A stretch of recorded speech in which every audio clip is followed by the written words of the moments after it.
Malam itu, sunyi dan pekat, menyelimuti rumah Nadia.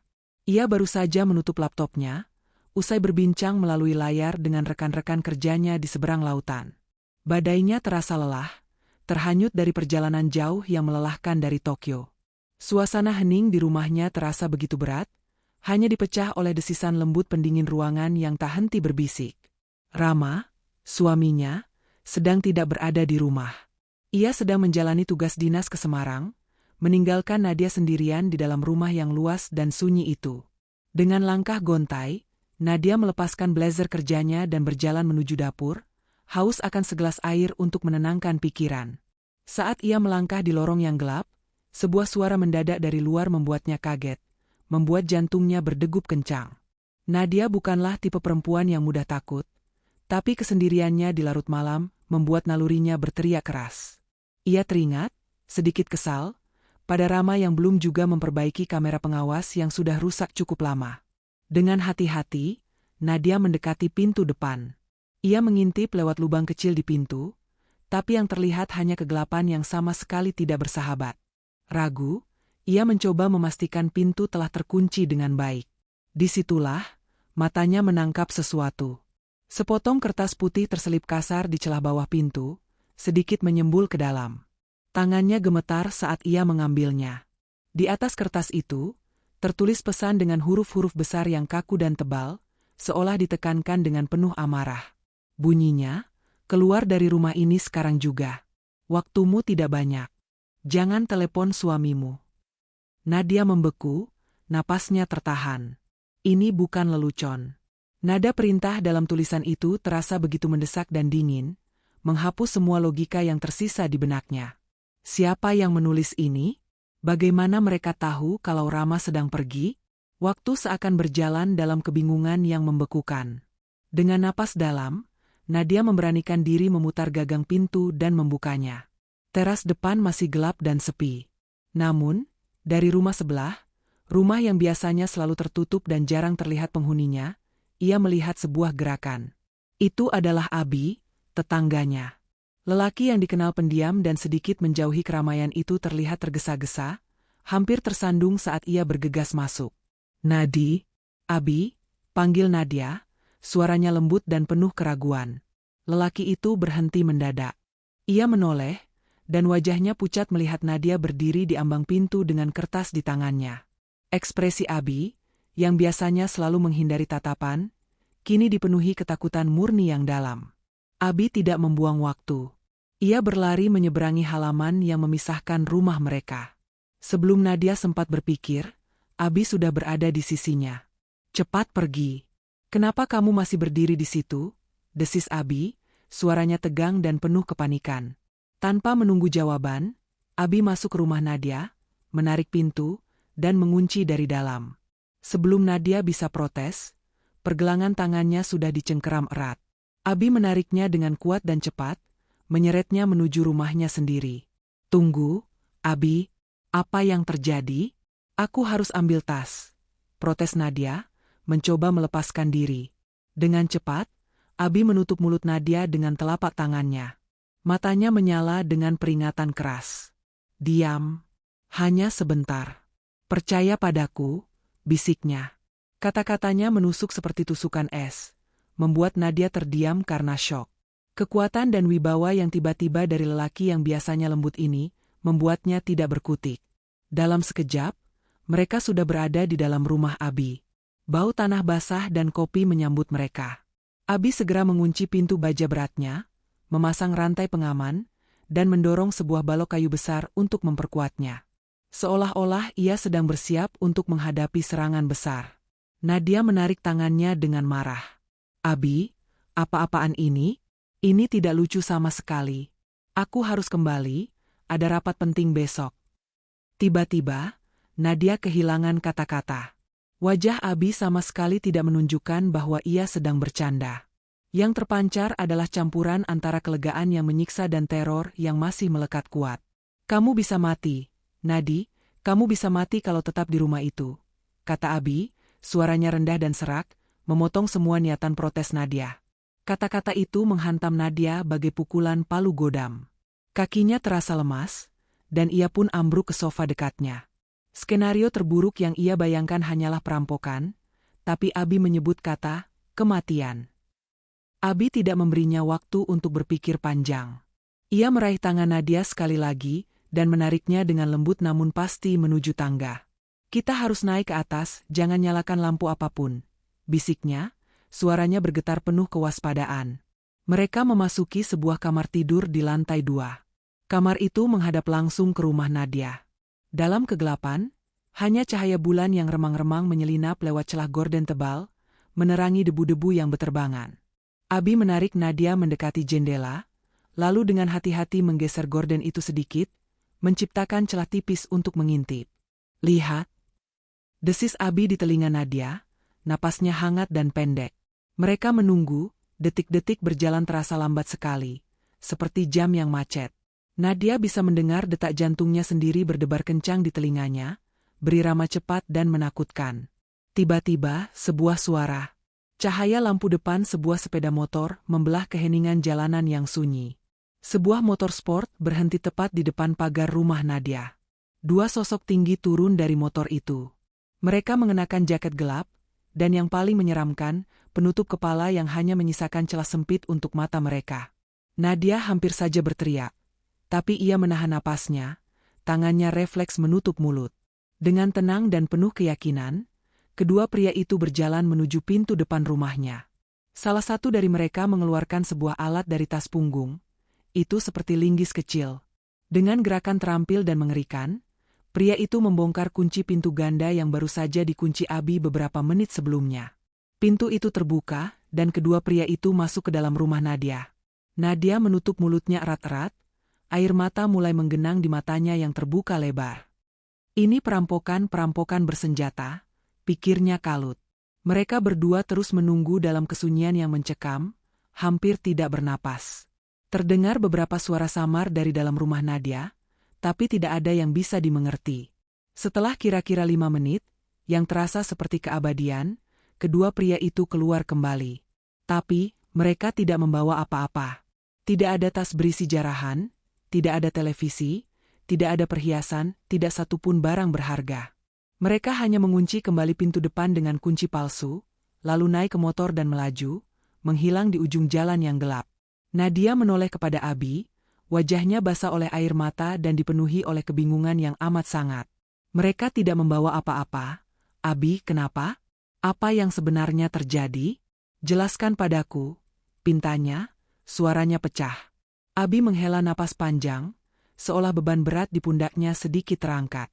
Tapi, wajahnya masih diliputi duka. Ia memegang bahu Nadia, menariknya perlahan dari jendela, dan menuntunnya kembali ke ruang tamu di lantai bawah. Ia menyalakan lampu kecil, menerangi wajah mereka yang pucat.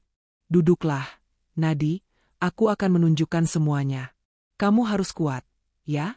Kata Abi dengan nada lembut namun penuh keyakinan. Nadia duduk, menatap Abi dengan mata yang memohon kejelasan. Abi pun mulai bercerita. Suaranya tenang meski kata-katanya bagai petir di siang bolong. Nadi, ini bukan perampokan biasa. Mereka dibayar, mereka diupah untuk melakukan pekerjaan yang jauh lebih keji. Ia berhenti sejenak, mengambil napas. Mereka masuk rumahmu untuk membunuhmu. Mungkin dengan mencekikmu di kamar tidur, lalu mengacak-acak rumah agar terlihat seperti perampokan yang gagal. Nadia terdiam membatu. Ia menggeleng-gelengkan kepalanya, tidak percaya. Tidak mungkin. Siapa yang ingin membunuhku? Aku tidak punya musuh. Abi memejamkan matanya sesaat, seolah sedang mengumpulkan keberatan untuk mengucapkan kata-kata yang paling menyakitkan. Suamimu, Nadi, Rama. Dialah yang merencanakan semua ini. Dunia Nadia runtuh berantakan saat itu juga. Rama, lelaki yang ia nikahi, yang ia cintai, yang berbagi hidup dan ranjang bersamanya, lelaki itu merencanakan kematiannya? Tidak. Kamu pasti salah, Abi. Rama sedang dinas. Untuk apa dia melakukan ini? Kami bahkan jarang bertengkar. Teriak Nadia, air matanya mengalir deras tak terbendung. Aku tahu ini terdengar gila, Nadi, tapi percayalah, aku punya bukti-bukti yang kuat, jawab Abi dengan tenang. Ia lalu bangkit dan berjalan menuju sebuah meja kerja. Ia menyalakan monitor komputernya, dan layar pun menyala menerangi ruangan yang suram. "Coba kamu lihat ini, Nadi," ujar Abi, suaranya lembut namun penuh keyakinan. "Ini adalah rekaman dari CCTV rumahku. Aku memasangnya khusus untuk memantau halaman." Jari Abi menunjuk layar monitor yang mulai menampilkan serangkaian rekaman dari beberapa minggu terakhir. Setiap klip difokuskan pada malam-malam di mana Nadia sedang tidak di rumah, sedang bertugas keluar kota. Di setiap rekaman itu, terlihat jelas Rama, suaminya, tiba di rumah mereka menjelang tengah malam. Tapi, dia tidak sendirian. Seorang wanita muda, dengan wajah yang asing bagi Nadia, selalu menemaninya. Wanita itu kerap kali langsung masuk ke dalam rumah, dan baru terlihat keluar lagi keesokan pagi atau bahkan sore harinya, dengan raut wajah yang tergesa-gesa. Rama pun selalu mengantarnya pergi. Rekaman itu begitu jelas, begitu gamblang, memperlihatkan sebuah pengkhianatan yang dingin, yang dilakukan berulang kali, tanpa sedikit pun rasa malu. Nadia menyaksikannya dengan mata kosong. Tangisnya seakan tertahan di kerongkongan, rasanya seperti ada yang mengganjal. Penglihatannya sedikit berkunang-kunang. Betapa naifnya dirinya selama ini. "Dan ini bukti kedua," lanjut Abi, memecah kesunyian yang menyiksa. Ia membuka folder lain di komputernya. "Aku, seorang ahli di bidang teknologi. Aku tahu ini melanggar hukum dan privasi, tapi saat itu, aku tidak punya pilihan lain." Abi kemudian bercerita tentang sebuah kejadian beberapa minggu yang lalu.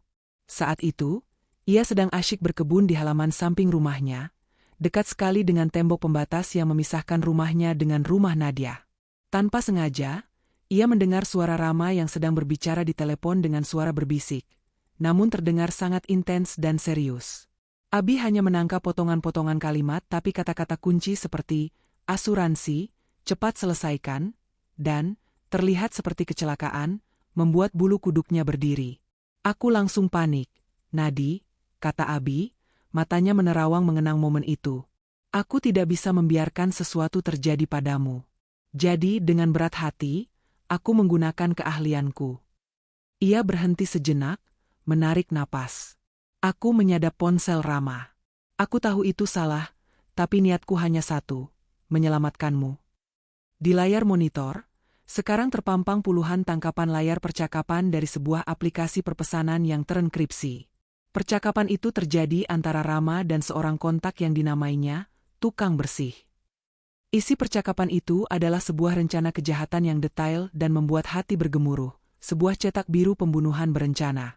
Sang tukang bersih diminta untuk memastikan Nadia sedang sendirian, dan membuat adegan seolah-olah ini adalah perampokan yang berujung maut. Rencana itu dijadwalkan persis pada pukul 12 malam, di saat Nadia biasanya sudah terlelap. Nadia melihat tanggal dan waktu pada pesan-pesan itu.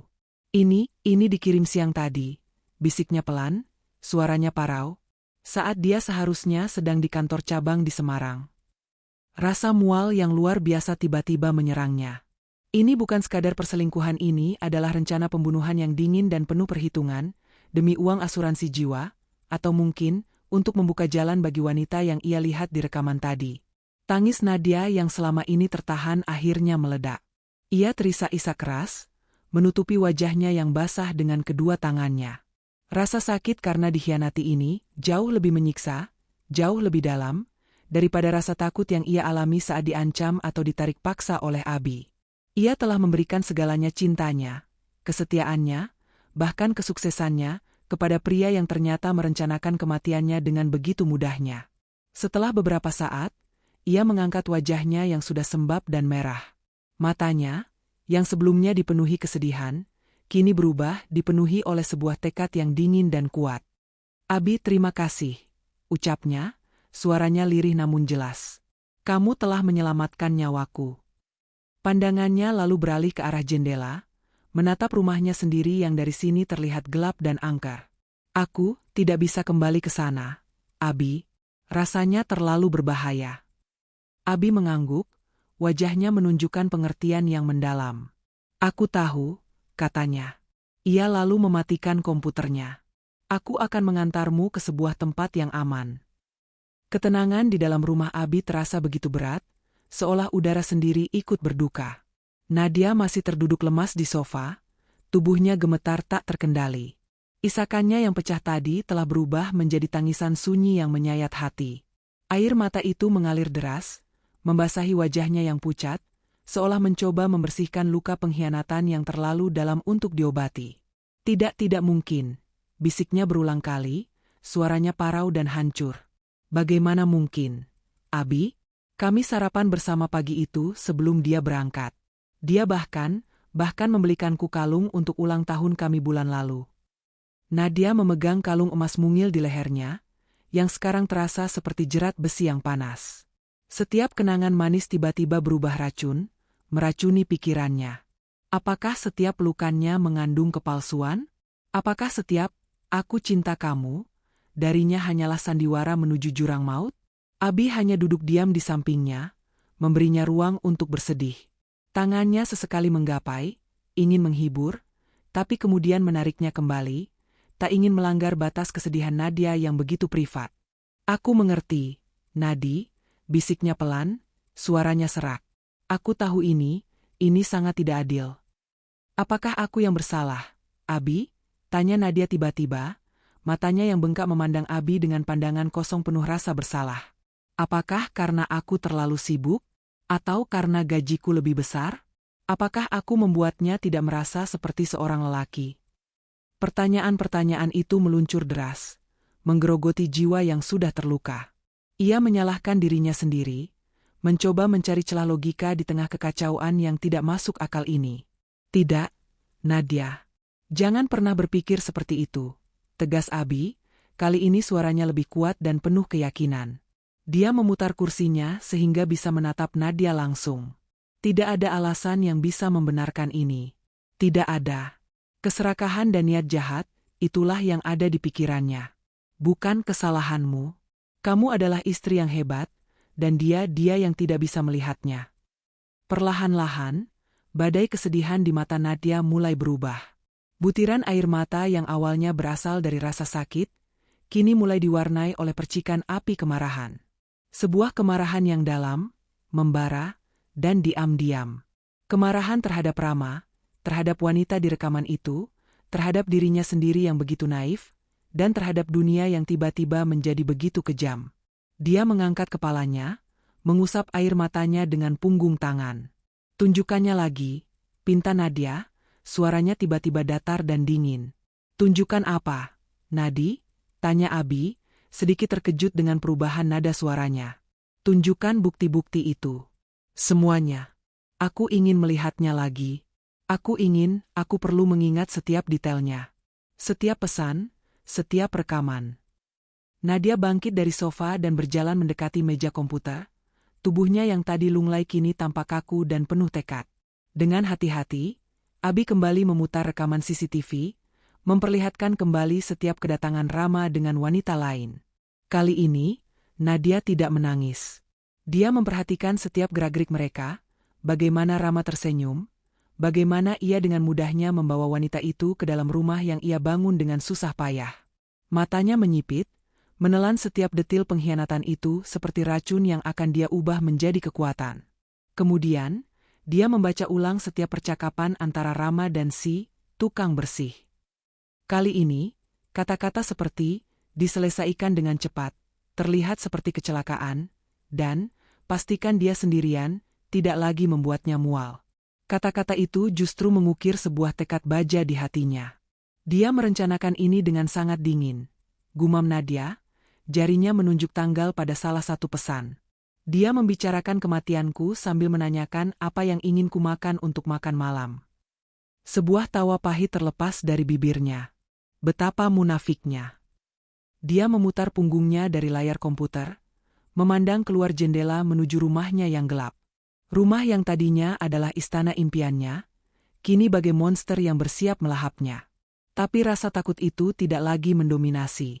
Yang ada sekarang adalah sebuah keinginan bulat untuk bertahan, untuk membalas, dan untuk merebut kembali hidupnya. "Abi," ucap Nadia, menatap tetangganya yang telah menjadi penyelamatnya. "Aku tidak akan membiarkan dia menang. Aku tidak akan menjadi korban dalam cerita yang dia tulis. Nafasnya dalam, matanya berbinar dengan cahaya baru, cahaya perlawanan. Dia pikir dia bisa mengakhiri ceritaku? Tidak. Aku yang akan menulis akhir untuk cerita ini. Dan akhirnya adalah keadilan. Pada malam itu, di ruang tamu Abi yang sederhana, seorang perempuan yang hancur telah mati. Dan dari puing-puing kehancurannya, bangkitlah seorang pejuang yang siap menghadapi badai dengan matahari sebagai senjatanya.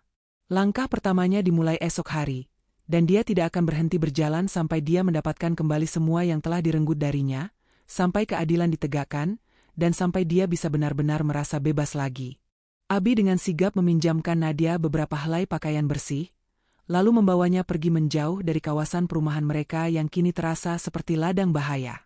Mereka menuju sebuah hotel berbintang 5, sebuah tempat yang asing dan anonim, di mana Nadia bisa merasa aman untuk sementara waktu. Sebelum berpisah di lobi yang megah, Abi memberikan sebuah flash drive kecil kepada Nadia. Ini salinan digital dari semua bukti yang berhasil kukumpulkan, bisiknya, matanya penuh perhatian. Rekaman CCTV, tangkapan layar percakapan, semuanya ada di sini. Simpan baik-baik.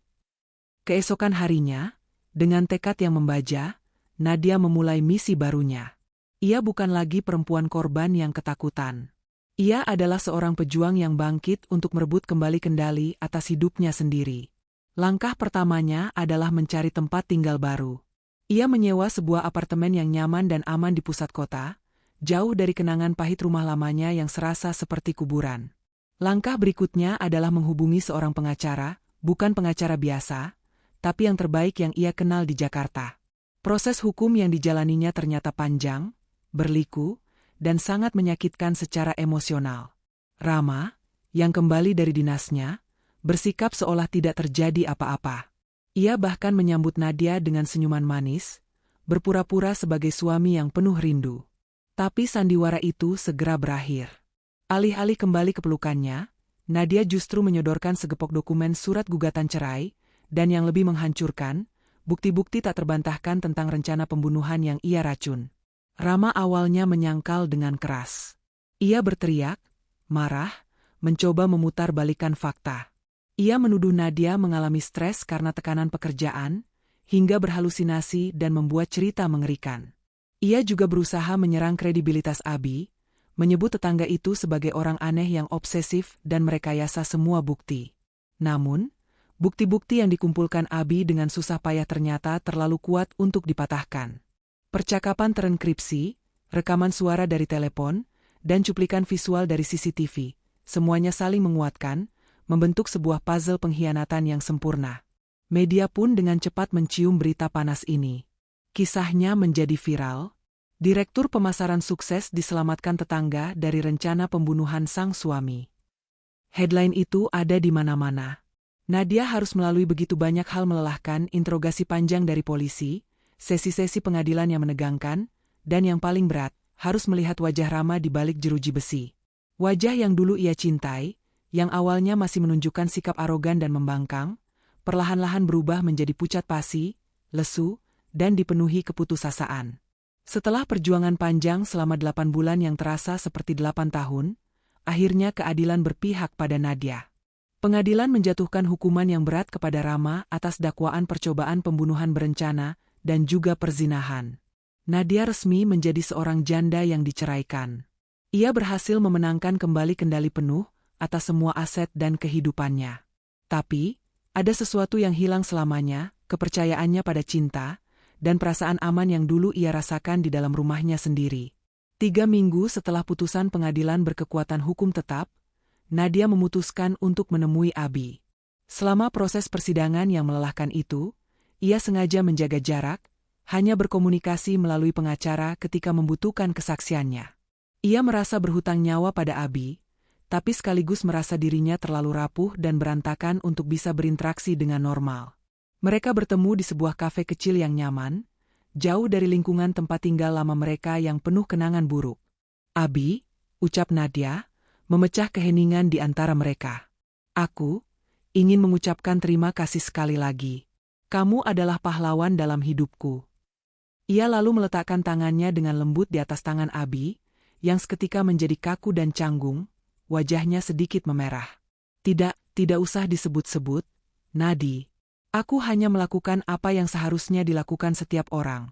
Jawab Abi, matanya menatap cangkir kopinya. Aku akan menjual rumah itu, Nadia mengumumkan tiba-tiba, suaranya sendu. Aku tidak bisa tinggal di sana lagi. Terlalu banyak memori buruk yang menghantuinya. Aku sedang mempertimbangkan untuk pindah, mungkin ke Bali, atau bahkan kembali ke kantor pusat di Amerika. Aku ingin pergi, meninggalkan kota ini untuk selamanya. Mendengar pengumuman itu, raut wajah Abi berubah. Ekspresi sedih yang dalam dan tulus terpancar jelas di matanya yang biasanya waspada, kini tampak redup dan kecewa. Nadia menyadari perubahan suasana hatinya. Abi, ada apa? Kamu terlihat sangat sedih.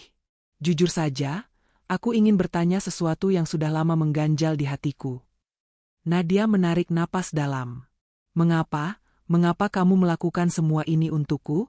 Kamu mempertaruhkan segalanya, bahkan melanggar hukum untuk menyelamatkanku. Mengapa kamu begitu baik padaku? Abi mengaduk-aduk kopinya pelan. Matanya terpaku pada cairan coklat pekat di cangkir, seolah-olah jawabannya tersembunyi di dasar sana. Ia menarik napas panjang dan dalam, seperti sedang mengumpulkan keberanian untuk sebuah pengakuan yang telah disimpannya bertahun-tahun. Semua orang di kompleks perumahan kita, mereka menganggapku aneh. Ujarnya perlahan, suaranya bergetar halus. Aku hanyalah seorang kutu buku, yang lebih suka menghabiskan waktu sendirian di rumah, atau berkebun di halaman. Tak ada seorang pun yang pernah menyapaku dengan tulus, kecuali mungkin untuk mengeluhkan daun-daun dari pohonku yang berterbangan ke halaman mereka. Ia kemudian mengangkat pandangannya, menatap langsung ke dalam mata Nadia. Tatapannya jernih dan penuh makna. Hanya kamu, Nadia, hanya kamu yang benar-benar melihatku. Bukan sebagai si aneh, atau si pemalu. Setiap kali kamu pulang dari perjalanan panjang, lelah sekalipun, kamu selalu menyempatkan diri untuk tersenyum dan menyapaku. Ingatkah, saat aku sakit flu berat beberapa bulan yang lalu, kamu yang membuatkan sup ayam hangat, dan mengantarkannya ke depan pintu rumahku. Suara Abi semakin lirih, penuh perasaan. Kamu benar-benar melihat diriku yang sebenarnya, sementara yang lain hanya melihatku sebagai orang asing. Air mata mulai menggenang di sudut mata Abi, dan satu tetes jatuh diam-diam ke dalam cangkir kopinya. Aku menyukaimu, Nadia. Aku tahu kamu sudah bersuami, jadi aku simpan sendiri perasaan ini jauh-jauh di dalam hati. Tapi, ketika aku mendengar sendiri suamimu merencanakan kematianmu, amarahku meledak. Nadia, tak tertahankan. Itu adalah pengkhianatan paling kejam yang bisa kubayangkan. Aku tidak akan membiarkan perempuan sebaik kamu dihancurkan oleh pria jahat seperti dia. Nadia tertegun. Pengakuan Abi itu begitu tulus, begitu jujur, dan polos. Kata-katanya menembus langsung dinding pertahanan tinggi yang selama ini ia bangun di sekeliling hatinya yang luka. Ia sama sekali tidak menduga bahwa pria pendiam di sebelah rumahnya itu telah menyimpan perasaan begitu dalam dan telah mengorbankan begitu banyak hal hanya untuknya. Sebuah rasa haru yang dalam menyelimuti Nadia. Abi. Bisik Nadia, suaranya tercekat oleh emosi. Aku tidak tahu harus berkata apa. Terima kasih sudah jujur padaku. Ini adalah hal paling manis dan paling berani yang pernah diucapkan oleh siapapun kepadaku. Nadia menggenggam tangan Abi erat-erat, mencoba menenangkan getar yang ia rasakan. Tapi, aku harus jujur juga padamu, Abi. Aku masih sangat trauma. Kenyataan bahwa pria yang dulu kucintai, yang kutitipi hidupku, ternyata berencana membunuhku, itu telah menghancurkan banyak sekali bagian di dalam diriku. Nadia menarik napas tersengal. Aku tidak berpikir, aku siap untuk membalas perasaan siapapun saat ini. Bahkan perasaan tulus sepertimu. Maafkan aku, Abi. Air mata di mata Abi kini mengalir lebih deras. Tapi ia tersenyum kecil, sebuah senyum pasrah dan memahami. Aku mengerti, Nadia. Aku tahu. Dan aku tidak berharap apa-apa darimu. Yang penting, kamu sekarang sudah aman. Itu sudah lebih dari cukup bagiku. Pertemuan itu pun berakhir dengan perpisahan yang mengharukan. Nadia akhirnya menjual rumah lamanya, pindah ke apartemen baru di luar kota, dan perlahan-lahan mulai membangun kembali kehidupannya yang hancur. Ia fokus pada karirnya, dan berusaha sekuat tenaga menyembuhkan setiap luka batin yang masih terasa perih. Abi pun kembali ke rutinitas lamanya, hidupnya yang tenang dan sunyi. Tapi kini, sesekali, ia menerima pesan singkat dari Nadia, sekadar ucapan selamat hari raya, atau terima kasih untuk rekomendasi buku bagus yang ia kirimkan. Itu adalah penghiburan kecil yang sangat berarti. 1 tahun telah berlalu. Nadia berada di Jakarta lagi untuk menghadiri sebuah konferensi besar. Di akhir pekan, ia menyempatkan diri mengunjungi sebuah pameran seni dan teknologi, sebuah acara yang selalu ia sukai. Ia berjalan di antara instalasi-instalasi menarik, mencari inspirasi untuk proyek pemasarannya yang baru. Saat ia asyik menatap sebuah instalasi seni digital yang memukau, tiba-tiba ia merasakan kehadiran seseorang di sampingnya. Sosok itu terasa familiar, tapi sekaligus berbeda. Pria itu berdiri lebih tegak, lebih percaya diri. Rambutnya sedikit lebih panjang, dan ia mengenakan setelan yang elegan dan sangat pas di tubuhnya. Instalasi ini menggunakan prinsip visualisasi data yang mirip dengan yang biasa kita pakai untuk menganalisis kepadatan sinyal server. Ujar pria itu, suaranya tenang namun penuh wibawa. Nadia menoleh, dan napasnya sesaat tertahan. Abi? Benar, itu adalah Abi. Bukan Abi yang pemalu dan selalu menunduk. Ini adalah Abi yang telah berdamai dengan dunianya. Matanya bersinar, penuh ketenangan dan keyakinan diri. Senang sekali bertemu denganmu di sini, Nadia, katanya dengan senyum hangat. Mereka pun mengobrol dengan akrab. Abi bercerita bahwa ia telah mendirikan sebuah perusahaan konsultan kecil, dan pekerjaannya itu memaksanya untuk lebih sering bertemu orang, berinteraksi, hingga akhirnya ia menemukan kembali kepercayaan dirinya. Nadia pun bercerita bahwa ia memilih untuk tetap tinggal di Indonesia, dan justru mendapat promosi jabatan. Dan yang paling penting, ia kini merasa lebih utuh, lebih damai, dan lebih kuat. Rumahmu yang dulu, sekarang ditempati oleh keluarga baru, ujar Abi sambil tersenyum kecil. Mereka punya 2 anak kucing yang sangat lucu dan lincah. Aku senang mendengarnya, balas Nadia, dan kali ini senyumannya terasa tulus dan lega, tanpa beban. Mereka berjalan berdua menyusuri gedung pameran, membicarakan banyak hal, tentang teknologi, tentang seni, tentang kehidupan. Tidak ada lagi bayang-bayang trauma atau kesedihan yang mengikat. Hanya ada 2 orang dewasa, yang saling menghargai, dan saling mengerti perjalanan hidup masing-masing. Saat senja mulai tiba, melukis langit Jakarta dengan warna jingga dan ungu, Abi berhenti dan menatap Nadia. Jadi, Nadia, sudah 1 tahun berlalu. Apakah dinding pertahanan di hatimu itu sudah sedikit roboh? Tanyanya, suaranya lembut, penuh harap namun tidak memaksa. Nadia terdiam sejenak, lalu ia pun tertawa. Sebuah tawa yang ringan, tulus, dan sudah lama tidak keluar dari hatinya. Mungkin iya, jawabnya akhirnya. Aku sadar sekarang yang meruntuhkanku dulu bukanlah Rama, tapi pengkhianatan itu sendiri. Dan yang menyembuhkanku adalah kepercayaan, persahabatan tulus, dan keberanian yang kamu tunjukkan. Ia menatap mata Abi dalam-dalam. Aku pikir aku sekarang siap untuk mencoba lagi, Abi. Senyum di wajah Abi semakin merekah. Sebuah senyum yang begitu tulus dan murni, hingga Nadia yakin di dalam hatinya kali ini, ia akan aman. Aku akan menunggumu di kafe kecil di sudut sana, kata Abi. Jika kamu ingin minum kopi bersamaku, datanglah. Nadia memandanginya berjalan pergi. Jantungnya terasa ringan, sebuah perasaan lega dan harapan baru mengisi relung jiwanya. Kali ini, langkahnya menuju kafe itu tidak didorong oleh rasa takut atau ancaman di secari kertas. Kali ini, ia berjalan dengan keinginan sederhana dan tulus untuk memulai sebuah babak baru dalam hidupnya, bersama pria yang tanpa ragu telah mempertaruhkan segalanya demi keselamatannya.